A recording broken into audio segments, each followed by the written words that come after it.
Selamat siang Pak Jeki Uli. Kami sangat bangga dan sangat merasa terhormat bisa bertemu Bapak dan bisa wawancara dengan Bapak di tempat Bapak ini. Selamat siang Bung Kris, terima kasih bersedia meluangkan waktu mewawancarai saya. Terima kasih. Kami bangga karena Bapak adalah seorang tokoh dari NTT yang sangat sukses serta peduli dengan keadaan masyarakat di NTT sejak Bapak jadi polisi dari awal sampai dengan Bapak jadi Kapolda. Bahkan kami mendengar dari masyarakat NTT pada saat itu anak-anak NTT ini sulit untuk menjadi polisi, tetapi begitu Bapak jadi Kapolda, Bapak prioritaskan mereka untuk jadi anggota polisi. Ya, ini gebrakan yang sangat berarti bagi putra-putri NTT.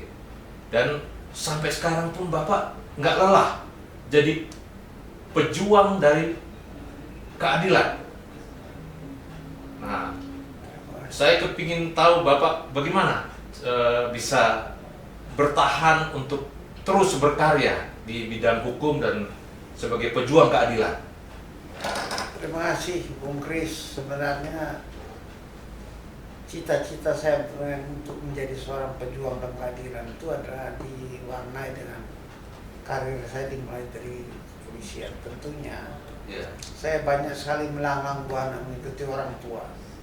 Orang tua juga kebetulan adalah seorang penegak hukum, Seorang polisi juga ya Bapak ya? Betul sekali, sehingga sering mengalami penugasan berpindah tempat dari satu tempat ke tempat lain. Sebagai contoh mungkin di Jakarta, kemudian ke Balikpapan, kemudian ke Jawa Barat, dan kembali ke NTT. Mungkin gambaran tugas dari orang tua itu mengilhami saya juga menjadi penegak hukum. Itu kira-kira itu yang perlu saya sampaikan dulu, itu dasarnya semua itu. Dan tentunya ini memakan waktu yang cukup lama bagi saya, sehingga akhirnya berkarir seperti sekarang ini. Setelah kita sudah pensiun, rupanya impian saya sebagai penegak hukum melaju ke politik, kemudian justru saya ditempatkan ke komisi yang berkaitan dengan itu, sehingga jadilah seperti di Komisi 3 ya Pak ya? Komisi 3 mengenai hukum dan HAM. Luar biasa. Jadi saya sering lihat Bapak itu di TV kalau ada masalah-masalah seperti misalnya kasus Verdi Sambo, apartemen Cempaka Mas, dan juga masalah pembinaan karir di kepolisian. Bapak memberikan pembaharuan kepada kepolisian dengan menyarankan kepada Kapolri bahwa jangan hanya orang-orang yang di dekat dengan Mabes yang dipromosikan, tetapi orang-orang yang di hutan sana, yang bertugas di hutan, di pedalaman, anggota polisi, itu juga harus berkeadilan, dipromosikan. Nah, itu yang kita bangga Pak, sehingga polisi itu menjadi polisi yang betul-betul dicintai rakyat, karena mereka merasakan tugas bersama rakyat, menderita bersama rakyat di pedalaman, di hutan-hutan. Nah, mereka dipromosikan, akhirnya terjadi sirkulasi yang berkeadilan. Jadi bukan hanya orang yang dekat Mabes yang dipromosikan. Saya melihat pendapat Bapak di situ dengan waktu dengar pendapat dengan Bapak Kapolri, dan kita bangga sekali Pak, sebagai rakyat Indonesia kita sangat bangga Pak. Dan bagaimana trik Bapak, cita-cita Bapak ke depan sebagai penerus daripada pejuang keadilan ini Pak? Jadi begini sebenarnya, mungkin kita banyak sekali bekerja naik turun di penegakan hukum, terutama karena saya bekas polisi di kepolisian. Naik turunnya hukum ini sangat berpengaruh pada kinerja kemudian. Setelah kita melewati beberapa waktu dan saya sudah pensiun, saya melihat kalau kita tidak hati-hati, polisi ini bisa tidak efektif nanti. Dan yang perlu dipelihara adalah soliditas. Itu yang saya omong waktu itu. Soliditas ini perlu kita piara sebaik-baiknya. Di antara memelihara sebaik-baiknya soliditas ialah menciptakan suatu rasa keadilan, rasa memiliki kepolisian secara bersama-sama. Sehingga saya menyinggung mengenai pendidikan waktu itu. Contohnya mereka yang dibina karirnya itu jangan yang berada di pusat saja. Tentu yang berada di hutan, yang bertugas itu perlu dilihat juga. Karena apa? Kalau polisi tidak solid, dia tidak kompak, menjadi apa satuan? Bisa dipecah belah oleh orang. Karena yang dikerjakan itu adalah penegakan hukum. Orang yang melihat kata keadilan, dari situ dia lihat. Kalau dalam diri sendiri aja dia tidak kompak, bagaimana membina keadilan di luar? Itu mustahil. Ya, di antaranya kekompakan itu dipiara ialah dengan kita secara bersama-sama membina, merasa memiliki bersama kepolisian itu.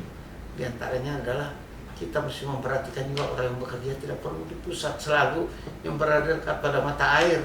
Tapi orang yang jauh dari mata air perlu kita lihat sehingga mereka rasa memiliki.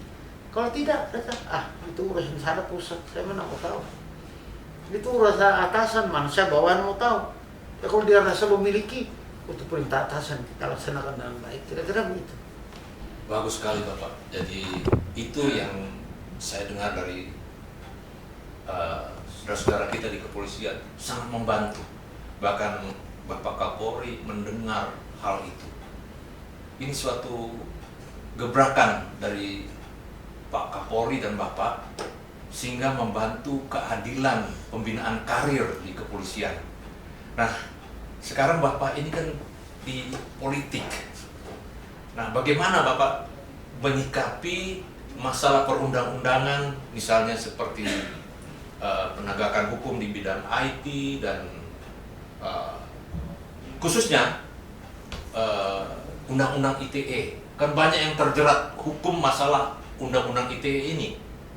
Walaupun hanya ngomong sedikit, tapi bisa berdampak di masuk tahanan atau masuk penjara atau kena masalah hukum.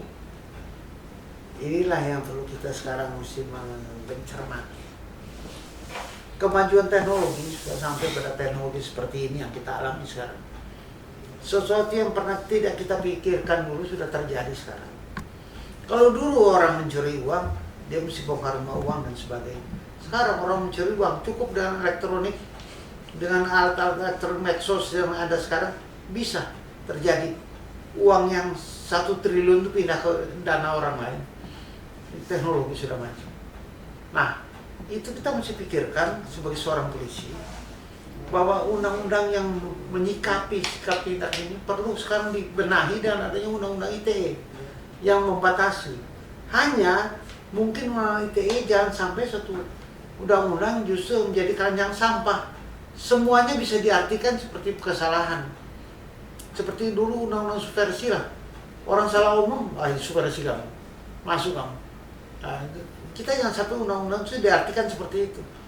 Makanya kalau ada terjadi perubahan dalam undang-undang ITE yang dikehendaki masyarakat, mungkin perlu masuk lagi ke DPR. Karena bagaimana kalau undang-undang bisa diciptakan oleh DPR dan pemerintah. Nah, silakan kita bahas mana yang kurang, mana yang bisa pas, mana yang tidak. Kalau tidak, semuanya orang bisa kena masuk. Kita memuat suatu berita saja bisa kena itu kalau salah-salah. Dan itu sampai sekarang undang-undangnya cukup ketat itu. Kalau kita tidak sikapi bagaimana supaya fleksibel dan bisa mengikuti perubahan zaman, kita mesti ikuti. Tapi kemajuan zaman sekarang saat ini adalah kemajuan yang luar biasa, yang jauh berbeda dengan zaman sebelumnya. Terima kasih Pak. Kami juga melihat pengalaman Bapak yang luar biasa, yang dari bawah itu selalu dipasukan Pak. Mulai waktu bertugas di Timur Timur, lalu pindah ke hampir seluruh Indonesia, saya lihat itu. Bapak bertugas dengan baik dan menoreh prestasi, bahkan sampai ke luar negeri. Bagaimana Bapak menyikapi hal ini biar bisa ditularkan kepada junior Bapak, supaya mereka tetap fokus di dalam tugas mereka sebagai anggota Polri atau TNI. Waktu itu kan masih ABRI ya Pak ya? Betul. Nah, Bapak sampai ke luar negeri. Ya. Itu suatu prestasi yang sangat bagus. Dan kami melihat itu suatu kebaikan untuk menciptakan keadilan juga di luar negeri. Kalau nggak salah di pasukan perdamaian ya Pak ya? Betul. Ya. Jadi begini, soal penugasan itu sebenarnya itu tugas negara. Negara beri tugas pada kita, karena kita namanya juga abdi negara. Ya, dikasih tugas kita laksanakan. Nah, ketika kita bertugas ini, kita mau melaksanakan tugas dengan baik atau tidak? Mau kita melaksanakan tugas ini, jangan sampai pimpinan mencap kita misalnya, ini orang kalau diberi tugas selalu misalnya ele-elean misalnya, tidak dengan baik dilaksanakan. Tentu ini akan berakibat juga pada kepercayaan diberikan pada kita pun akan berkurang. Jadi seyogianya tugas yang diberikan itu, baik itu tugas dalam negeri maupun tugas luar negeri, tugas apa di operasi militer, apa operasi kepolisian, kita harus laksanakan dengan sepenuh hati untuk dilaksanakan. Sehingga ada kesan daripada pimpinan dan rakyat bahwa percaya kalau ini orang bertugas baik, sehingga sering digunakan. Sebenarnya simpel saja kok. Kita apa yang diperintah kita laksanakan dengan baik. Ya, dan gampang kok dilaksanakan. Sesuai protap aja ya Pak. Iya, kita ikuti. Ya. Yang menilai itu pimpinan. Iya. Yang menilai rakyat. Iya. Ini bagus kalau bapak ini datang dia misalnya merampas hak rakyat, kan rakyat kan menilai. Dia tidak mungkin dia takut atau itu kan dia kan rekam jejak itu kan ada. Satu kelak kan dia ngomong itu bapak itu di sana, dia bikin susah kita, kira-kira gitu. Dan itu kan sampai juga pada siapa-siapa juga pimpinan atau apa dan sebagainya. Jangan menilai kalau ada tugas itu jangan diberi tugas seorang ini pada bidang tugas seperti ini, sehingga otomatis dan tidak diberikan artinya kepercayaan tidak ada, artinya berikutnya akan tidak pernah diberikan lagi pada kita. Kira-kira begitu. Nah, pengalaman Bapak yang menarik selama Bapak menjadi anggota Polri sejak dari dulu letnan ya Pak ya, belum Aibtu ya? Belum inspektur. Belum inspektur ya, dulu kan masih ABRI kan? Ya. Sampai dengan jabatan kolonel kalau nggak salah ya. Kolonel itu sehingga Bapak bisa jadi Wakapolda, jadi Kapolda. Pengalaman yang menarik apa Pak yang membekas dalam kehidupan Bapak? Kalau yang membekas itu kan saya ini polisi. Tentu ada membekas, misalnya saya diberikan tugas-tugas ke daerah-daerah yang rawan misalnya daerah-daerah di mana berlangsung operasi militer. Polisi, kenapa keikutsertaan polisi selalu ada di situ? Mungkin militer depan lah, atau kita di belakang, atau kita berdampingan. Karena pada negara pada saat-saat ini seperti ini, bukan pure mesin militer menyelesaikan. Ada satu masalah tertentu, masalah yang mesti hukum diselesaikan, maka kita akan dikedepankan. Kira-kira begitu. Sinergi ya Pak? Jadi sinergi. Ya. Ya. Dalam perang modern seperti kita lihat saya kemarin, waktu terjadi Israel dengan Palestina. Dengan Hamas ya? Ya, kita bisa lihat. Militer Israel hanya berhenti sampai dia mau masuk. Tapi waktu begitu masuk ke daerah itu, kan polisi penegakan polisi yang masuk ke dalam itu gambaran tugas sekarang tidak main-main, tidak gampang kita masuk ke daerah orang yang kita akan berdiri terus untuk menindak, diberi kesempatan dulu. Kalau polisi sudah menyerah namaku, ya apa boleh buat, tidak bawa nama bisa militer kami lagi. Nah, polisi selalu diikutkan.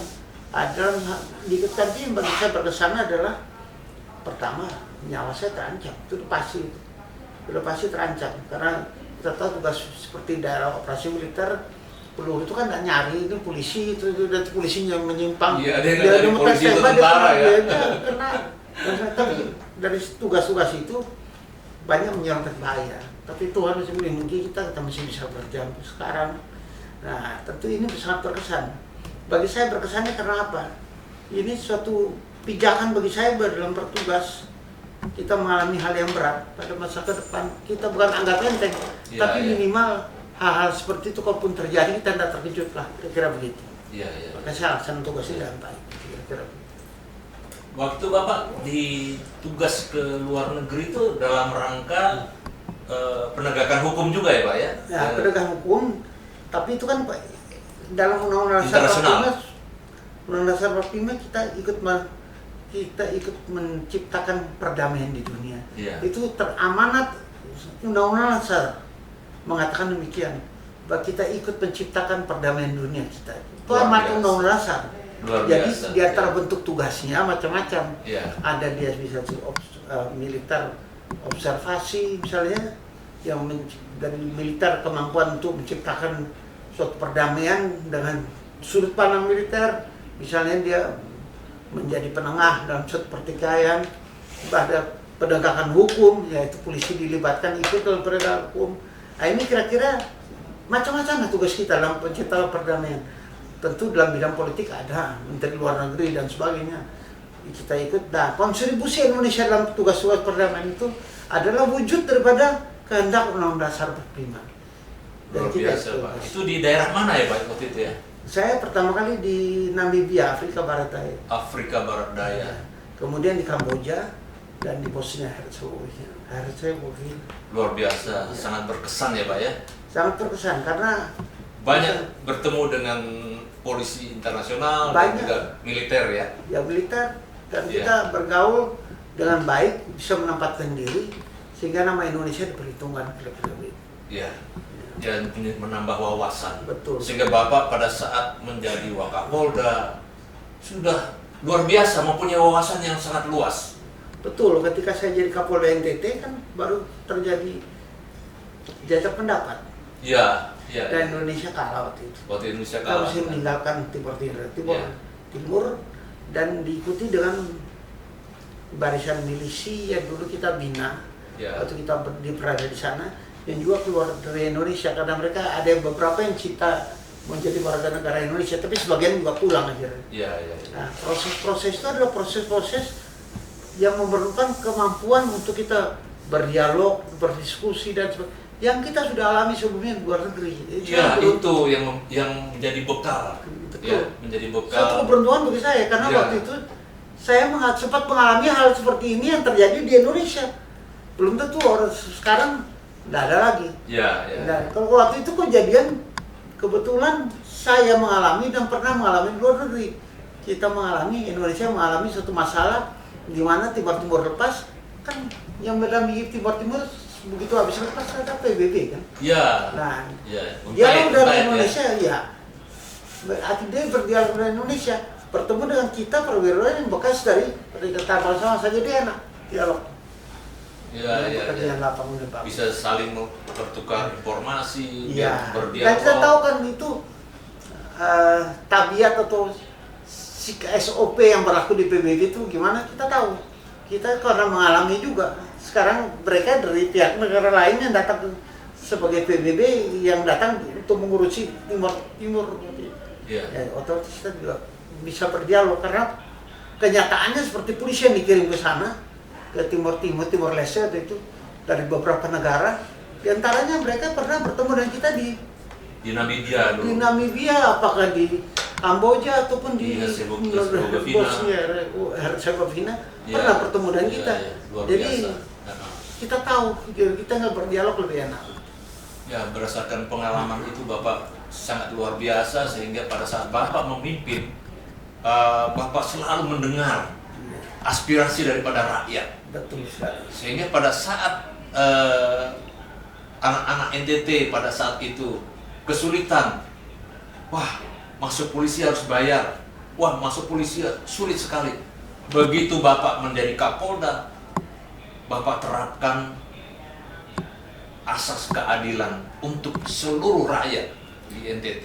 Jadi begini sebenarnya pemikiran saya untuk putra putri NTT ini banyak masuk polisi ataupun dia mereka jadi ABRI lah seperti itu. Ya, Itu lebih didasarkan pada kenyataan bahwa polisi itu memerlukan putra daerah menjadi polisi. Karena bisa membayangkan kalau di NTT itu tidak ada putra daerah, pendatang semua misalnya jadi polisi di situ daerah, mereka berapa tahun tuh bisa kerja di NTT? dan tidak mengenal budaya. Kalau mereka kawin sama orang NTT, oke lah bisa lama. Iya, iya. Kalau tidak, mereka begitu kerja baru 2-3 tahun minta pindah. Terus siapa yang mau kerja? Kita perlu polisi-polisi daerah, anak putra daerah yang bisa Yang sudah mereka kenal. kerja dan dia mau pensiun di situ juga. Sudah mengenal budaya Iya, situ. itu minimal. Iya. Kelompok-kelompok pelaksana, artinya Tamtama, Bintara, Bintara, iya. pun perwira sekalipun yang bisa bertahan lama di situ berdasarkan karena dia putra daerah. Ya, Bukan saya berpikir primordial, tapi kita harus berpikir secara nasional. Ini bagaimana? Nggak gampang. Saya gimana pun saya kan pernah jadi pimpinan. Iya. Tiap hari di media saya ada permohonan pindah kok ada. Pindah ke Bali, misalnya dari Bali dia ingin pulang ke Bali, kan dia sudah di NTT 10 tahun dia ingin pulang. Nah ini orang-orang itu kalau nggak ada gantinya siapa? Iya. Apa bisa kosong lama-lama di polisi di NTT kan kasihan. Iya. Dan kedua, polisi itu kan milik bersama. Iya. Milik bersama artinya miliknya orang Bali, miliknya orang Jawa, miliknya orang Makassar dan sebagainya. Dan kita mesti ingat itu juga milik orang NTT. Iya. Jadi pantaslah kalau putra NTT masuk jadi itu. Itu keadilan tadi. Iya, Dan itu yang berkeadilan memecahkan sekali, ya ya. persoalan pengangguran. Iya. Karena bisa anak-anak itu tampung bekerja dan akan membantu atau pekerjaan kepolisian sebagai polisi sekaligus juga membantu pada masyarakat karena mereka juga dekat dengan masyarakat. Kira-kira. Dan saya lihat juga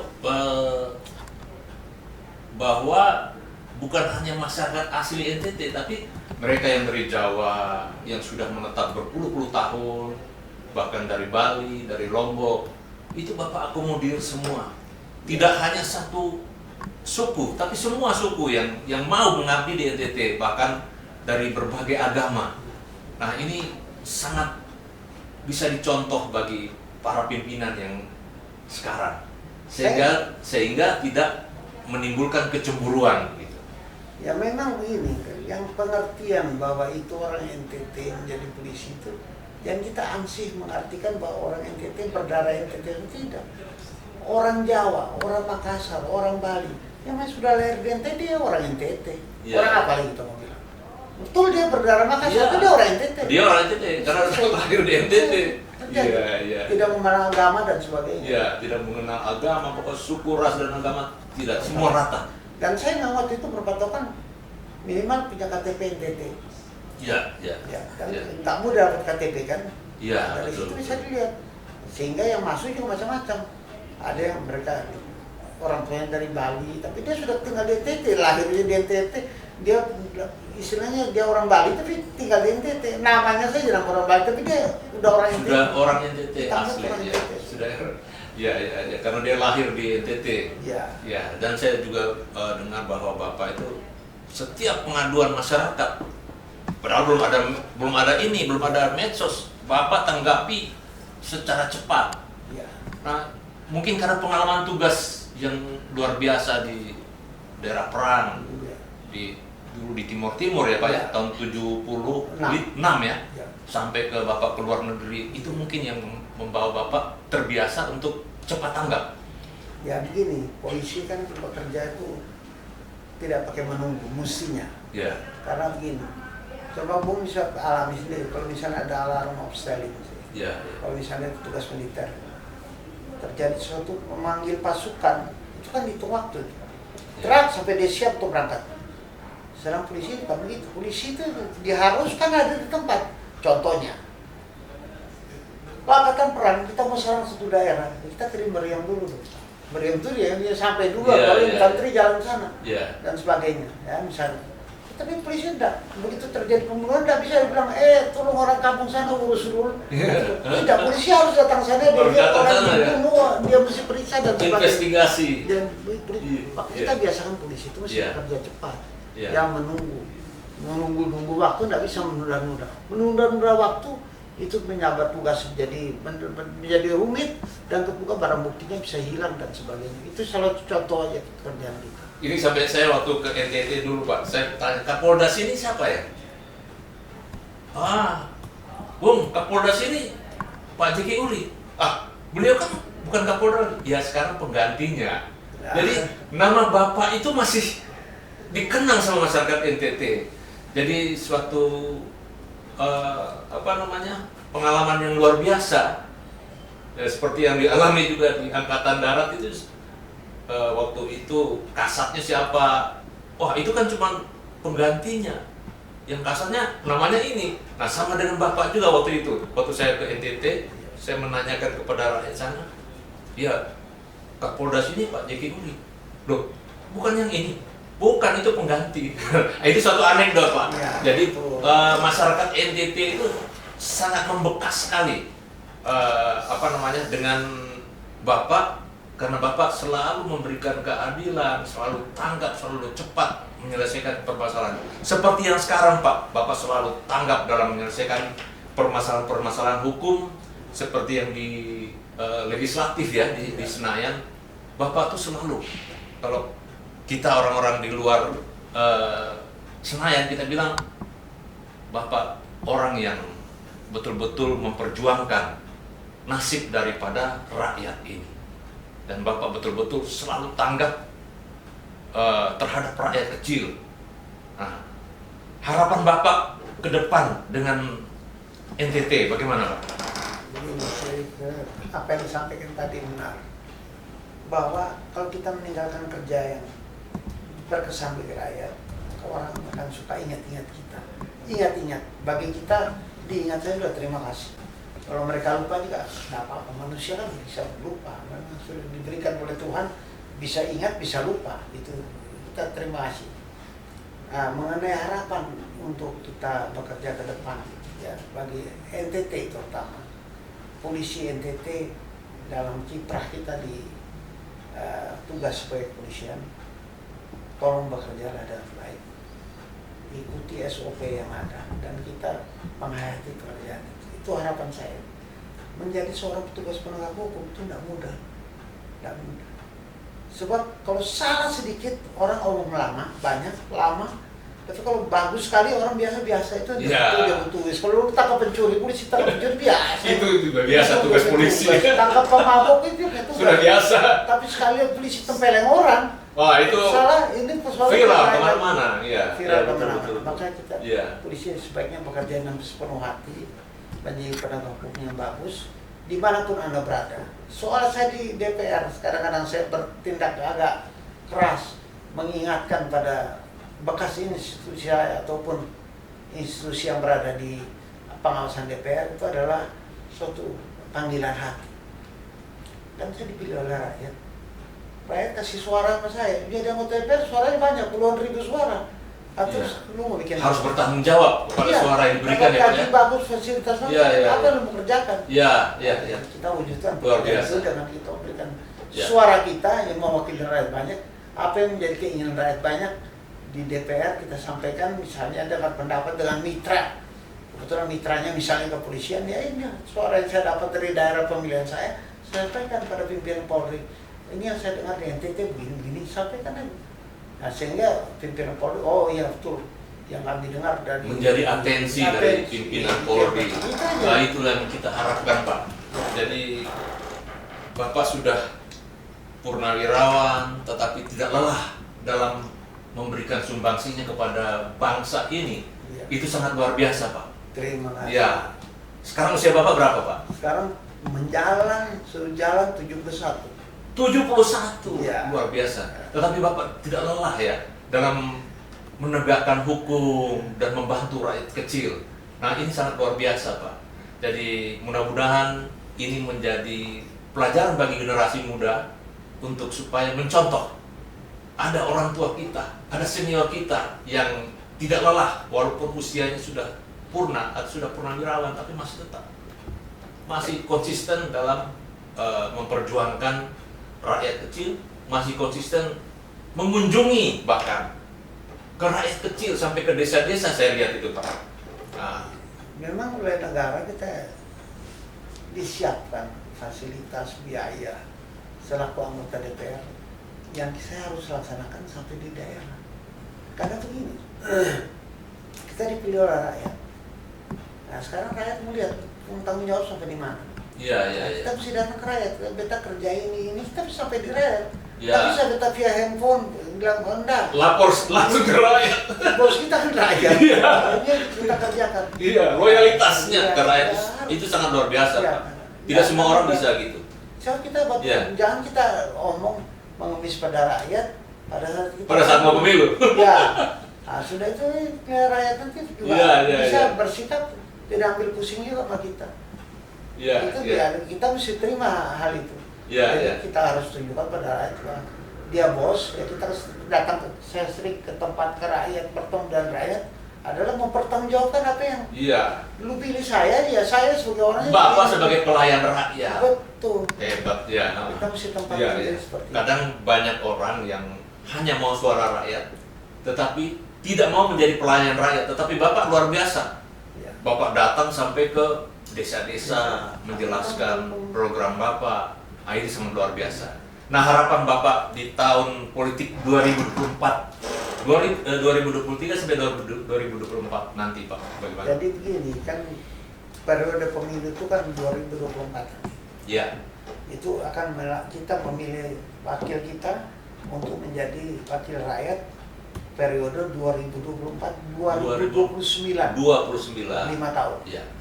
Nah, tentu rakyat saya hanya satu saja. Pilihlah wakil yang kamu dapat percaya. Itu saja. Ya. Silakan Anda lihat. Kalau Anda lihat ada seseorang yang betul-betul bagus dan kenapa tidak? Pilihlah mereka. Saya nggak akan bilang pilih saya. Kalau seseorang rasa kurang, apa boleh buat? Salah saya sendiri. Tapi kalau saya, dia akan bilang pilihlah sesuai dengan hati nurani. Itu Pak, siapa? Saya kalau tidak salah kampanye kemarin Pak, ada satu calon presiden mengatakan begitu. Pilih sesuai hati nurani. Kira-kira itu. Yang salah kalau kita omong lebih. Jadi. Ya. Pilih sesuai hati. Sesuai dengan hati nurani. Benar. Ya, betul. Ya, ya. Jadi kita bilang sampai begitu. Jadi saya juga mengharapkan rakyat juga seperti itu. Ya. Mudah-mudahan kalau kita memilih hati nurani tidak mengecewakan dan mereka akan bekerja untuk rakyat. Ya. Karena semua kepentingan rakyat itu adanya pada wakil-wakilnya ada di DPR. Di DPR. Dan di DPR pun Bapak tidak merasa Bapak sebagai tuan, tetapi Bapak sebagai pelayan rakyat. Itu yang luar biasa, Pak. Sangat luar biasa saya lihat. Bapak datang ke daerah-daerah, ke desa-desa, memberikan laporan kepada rakyat. Ini loh yang sudah saya perbuat selama ini. Walaupun saya jauh di Jakarta, Anda di daerah, Anda sudah memilih saya, pertanggungjawaban saya kepada Anda. Nah, itulah yang sangat luar biasa, Pak. Yang saya kan mengalami pekerjaan sebagai eksekutif. Jadi Kapolda kan eksekutif. Ya. Jadi komandan ini, komandan itu saya pernah melayani juga. Ya, eksekutif. Ya. Tetapi saya waktu itu dipilih oleh komandan. Ya. Komandan lebih tinggi dari saya, Jeki kamu jadilah apa? Jadilah ini, jadi itu. Kalau sekarang lain. Komandannya rakyat. Rakyat, itu Hebat. yang suara tapi kalau ada salah sesuatu kita siap juga kena istilah orang Kupang itu masparat dari rakyat. Masparat itu marah. Iya. Begitu. Jadi siap juga ditegur sama rakyat ya, Pak. Siap. Hebat, luar biasa. Iya. Oke, Pak, terima kasih atas waktunya. Suatu kehormatan bagi kami dari Star News TV dan media online untuk wawancara Bapak. Mungkin ke depan kami akan bersinergi untuk menyampaikan hal-hal yang bermanfaat bagi rakyat NTT dan bagi rakyat Indonesia. Terima kasih. Selamat siang, Pak Jeki. Terima kasih Bung Kris. Ya. Sampai kita bertemu lagi. Ya. Selamat siang. Salam semua. Siap.